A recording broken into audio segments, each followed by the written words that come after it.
Tierboki, Ukraine's current state in 2026. What's really going on? Ukraine, a country still fighting one of the biggest wars in modern Europe. But what is Ukraine actually like right now in 2026? Are cities destroyed? Is it safe? Who's leading the country? Can people still drive cars? Are people rebuilding? And what about AI, military tech, and the future?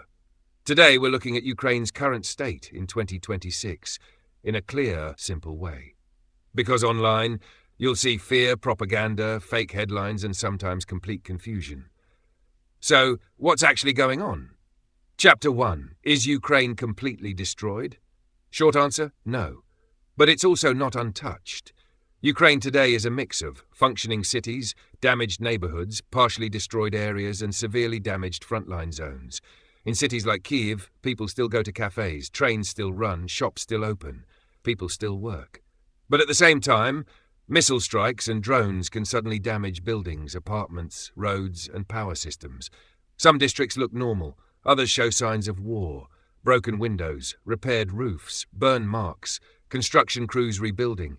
Meanwhile, areas closer to the fighting have suffered much worse destruction. Some towns have been heavily damaged after repeated attacks. So no, Ukraine is not fully smashed, but the war has clearly left scars. Chapter 2. Is Ukraine safe to visit? For normal tourism? Not really. Some western areas are considered safer than frontline regions. Cities like Lviv still function. Restaurants exist. Daily life continues. But even there, air raid alerts can happen.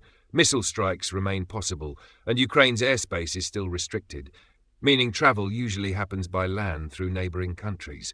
So if someone asks, can I go on holiday to Ukraine right now?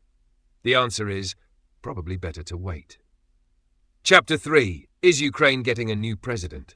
Narrator. Right now? Not likely soon. President Volodymyr Zelensky remains in office. Why? Because Ukraine is still under martial law. And under wartime conditions, national elections are difficult to hold. That means Ukraine's next presidential election will likely depend on security, ceasefires, and whether conditions improve enough to vote safely. So, new president tomorrow? Probably not. Later in the future, possible. Chapter 4. What about cars? Narrator. Believe it or not, Ukraine still has cars, and lots of them. In many cities, roads are active, people still drive, taxis operate, public transport exists, fuel stations still function, but wartime changes things. Road damage, air raid interruptions, repairs, and in some dangerous regions, driving can become much harder. So no, Ukraine isn't some empty movie set. Life still moves, just under pressure. Chapter 5. How many people have died? This is the hardest part, and also the most uncertain. No one fully agrees on exact numbers, because wars are messy, records get lost, and governments don't always release everything.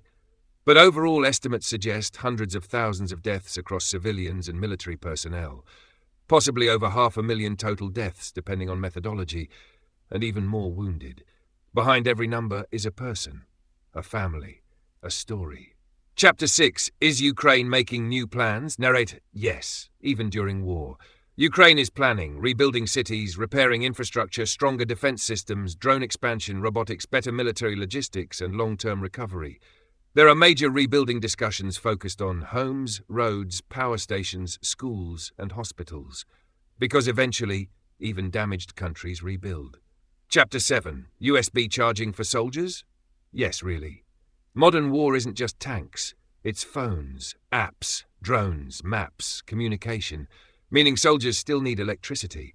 Ukraine has reportedly expanded portable charging systems for troops, including rugged power stations, battery packs, USB charging hubs, bunker charging systems, because today a phone can matter almost as much as equipment.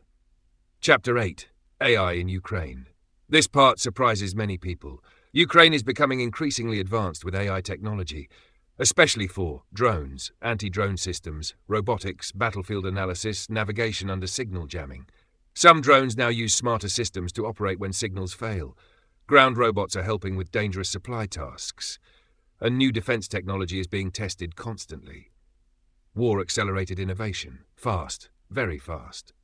Chapter 9. So, what's Ukraine's current state? Narrator: Ukraine in 2026 is complicated. It is not destroyed, but damaged, not fully safe, but functioning, still fighting, but rebuilding. People still work, still study, still laugh, still go outside, still try to live normal lives, even while war continues. And perhaps that's the strangest thing about modern conflict. Sometimes life keeps moving, even in the middle of uncertainty. What do you think the future of Ukraine looks like? Recovery? Peace? More rebuilding?